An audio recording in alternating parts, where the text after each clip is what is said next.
रोहित पवार भाजपा त्या कारवाई थांबवतो. रोहित पवार जाणार नाहीत, कुठेच जाणार नाहीत. ते आपल्या आजोबांबरोबर ठामपणे उभे आहेत, जसे आम्ही आहोत. करा कारवाया तुम्ही, किती खोट्या कारवाया करणार.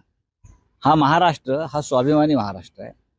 हा या दिल्लीच्या जुलमापुढे, नवीन मोगलशाहीपुढे अशा प्रकारे वाकणार नाही हा महाराष्ट्र. कारवाई करत राहा, आम्ही लढत राहू. आणि एक वेळ अशी येईल या महाराष्ट्रात तुम्हाला आमच्या पुढे गुडघे टेकावे लागतात.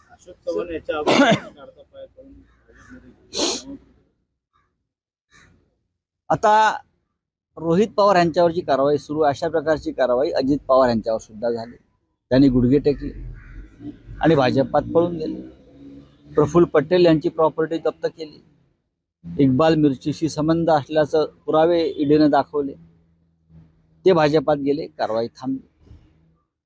हसन मुश्रीफ काय झालं? अशोक चव्हाण आदर्श घोटाळा, त्यांच्यावरच्या कारवाया थांबल्या. पण आमच्यासारखे लोक, अनिल देशमुख असतील, मी असेन, रोहित पवार असतील, अन्य काही लोक आहेत आमचे सहकारी, ते आपल्या पुढे नतमस्तक व्हायला, आपल्या पायाशी बसायला तयार नाही. कारण आम्ही स्वाभिमानी मराठी माणसं आहोत. मग आमच्यावर कारवाया करायच्या, आमची घरदारं जप्त करायची. तुम्ही काही करा, पण माझा इशारा आहे की आमच्यासारखे स्वाभिमान्य लोक जोपर्यंत महाराष्ट्रात आहेत तोपर्यंत तुमची जी इच्छा आहे महाराष्ट्र तोडण्याची, मुंबई गिळण्याची, मराठी माणसाला अपमानित करण्याची, महाराष्ट्राला कमजोर करण्याची, ती तुमची इच्छा फलद्रूप होणार नाही. सर, शिवसेना गटाचे ठाकरे गटाचे नेते आमदार भास्कर जाधव आहेत, ते पक्षाकडे नाराज दिसत आहेत. उद्या चिपळूणमध्ये कार्यकर्त्यांचा मेळावा, ते आपली भूमिका मांडणार आहे. उद्याचं उद्या पाहू. सर, दो सवाल है मेरे. सबसे पहले आपने खुद घोषित किया था कि महाविकास आघाड़ी की जो आज एक बैठक होने वाली थी, जहाँ पे प्रकाश आंबेडकर, मैंने आज की तारीख घोषित नहीं की. प्रकाश आंबेडकर जी 9 तारीख को जो प्रस्ताव के बारे में हमसे चर्चा करेंगे, ये सही है. लेकिन महाविकास आघाड़ी, अगर आपको लगता है कि कुछ गड़बड़ है, कोई गड़बड़ नहीं. अभी अभी मेरी कांग्रेस के वरिष्ठ नेता और महाराष्ट्र के इंचार्ज रमेश चंथियाला से बात हो गई.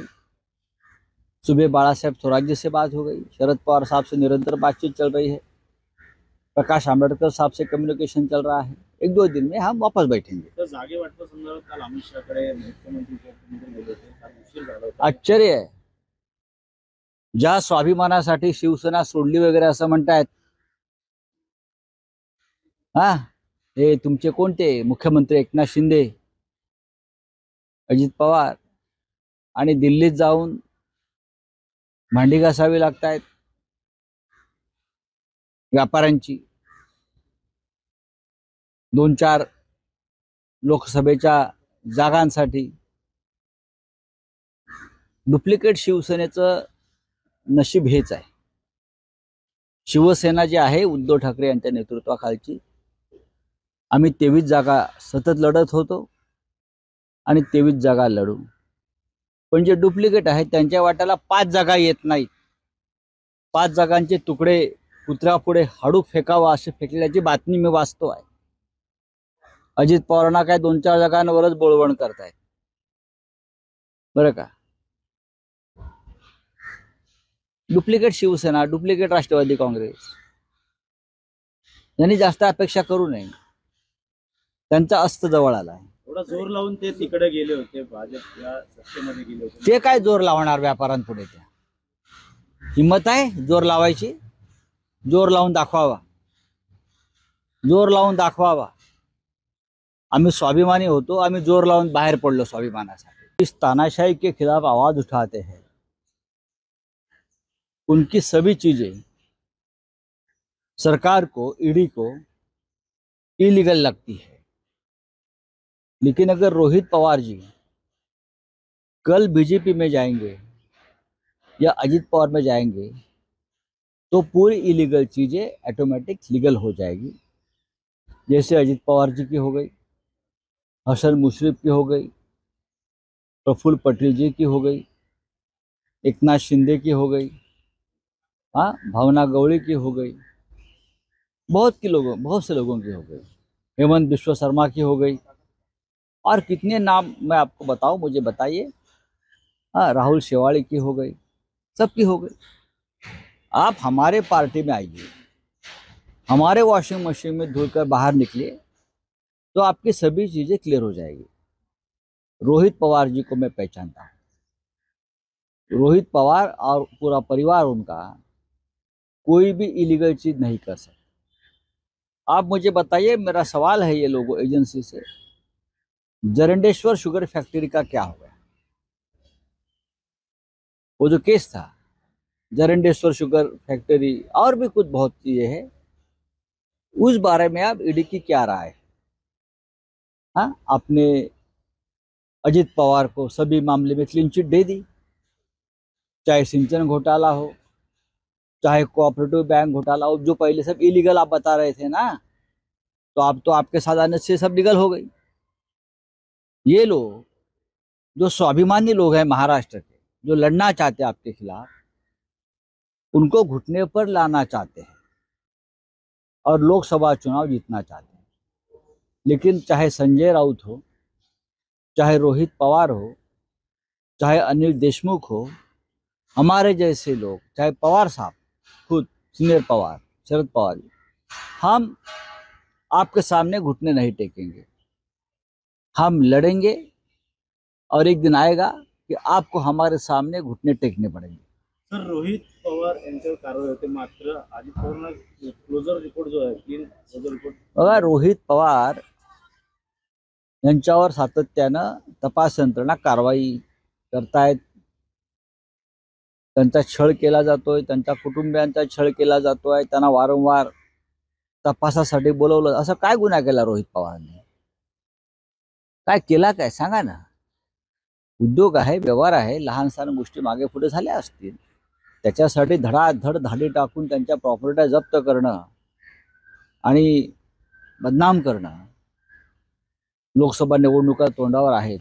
याचं कारण असं आहे की रोहित पवार यांनी एक भूमिका घेतलेली आहे की कोणत्याही परिस्थितीमध्ये महाराष्ट्रावर आक्रमण करणाऱ्या दिल्लीच्या मोगलशाही पुढे सध्याच्या न झुकण्याची भूमिका त्याने घेतली आहे, जी आम्ही घेतली. महाराष्ट्राची लचके तोडण्याचे, महाराष्ट्राचे उद्योग पळवण्याचे उद्योग सुरू आहेत. महाराष्ट्राच्या स्वाभिमानावरती हल्ला करण्याचे प्रयत्न सुरू आहेत. इतर सगळे लोक गप्प बसले असतील, मुख्यमंत्री असतील, उपमुख्यमंत्री अजित पवार असतील, फडणवीस असतील, पण उद्धव ठाकरेजी, माननीय शरद पवार, रोहित पवार, संजय राऊत असे अनेक लोक आज आहेत. आमच्यावर कारवाया झाल्या, होतील. आम्ही तुमच्या समोर घुटणे टेकणार नाही, गुडघे टेकणार नाही. रोहित पवारांनी हे स्पष्ट केलं. जर त्यांच्यावर कारवाई थांबवायची असेल तर रोहित पवारांनी भाजपात जायला पाहिजे. काय करायला पाहिजे सांगावं त्या फडणवीसांनी की रोहित पवार भाजपात त्या कारवाई थांबवतो. रोहित पवार जाणार नाहीत, कुठेच जाणार नाहीत. ते आपल्या आजोबांबरोबर ठामपणे उभे आहेत, जसे आम्ही आहोत. करा कारवाया तुम्ही, किती खोट्या कारवाया करणार. हा महाराष्ट्र, हा स्वाभिमानी महाराष्ट्र आहे.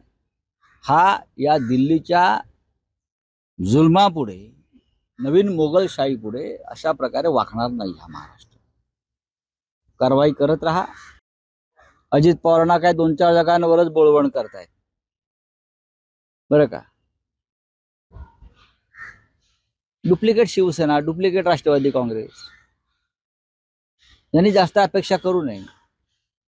त्यांचा अस्त जवळ आला. थोडा जोर लावून ते तिकडे गेले होते, भाजप या सत्तेमध्ये गेले होते. ते काय जोर लावणार व्यापाऱ्यांपुढे? त्या हिंमत आहे जोर लावायची? जोर लावून दाखवावा, जोर लावून दाखवावा. आम्ही स्वाभिमानी होतो, आम्ही जोर लावून बाहेर पडलो स्वाभिमानासाठी. तुम्ही भांडी घासत बसा त्यांची. तर त्यातच आज मंगळ प्रभात लोढाणी शिवसेना शाखेचं शिवसेना नाही, शिवसेना शाखेचं उद्घाटन करण्याची वाईट वेळ लोढाने करावी इतकी आमच्यावर आलेली नाही.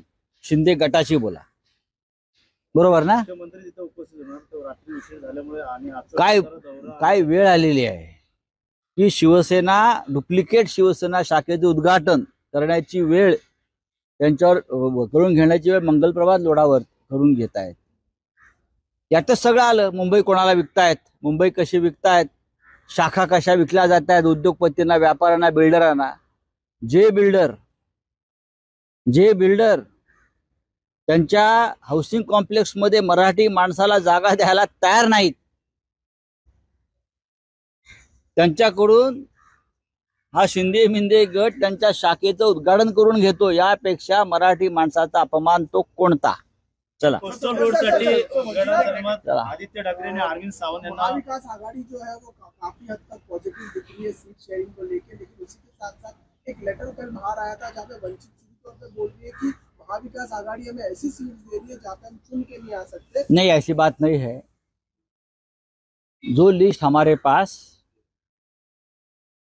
वंचित बहुजन आघाड़ी के नेताओं ने दी थी कि ये सीट हम लड़ सकते हैं, लगभग हमने जो सीटें उनको ऑफर की है वो सीटें उनकी लिस्ट में है। ये मैं दावे के साथ बोलता हूँ। प्रकाश आंबेडकर जी बड़े नेता है, हमारे प्रिय नेता है, हम उनको सब चाहते हैं, लड़ाऊ नेता है, उनकी भावना मैं समझ सकता हूँ। कार्यकर्ताओं का दबाव होता है ज़्यादा सीटों के लिए, फिर भी हम उनका समाधान करने का पूरा कोशिश करेंगे और हमें चाहते हैं जो सीटें वंचित बहुजन आघाड़ी को महाराष्ट्र विकास आघाड़ी के सदस्य के रूप में मिलेगी वो सब मिलकर हम जीत कर लाएंगे। सर, कांग्रेस नेते सुपारी बात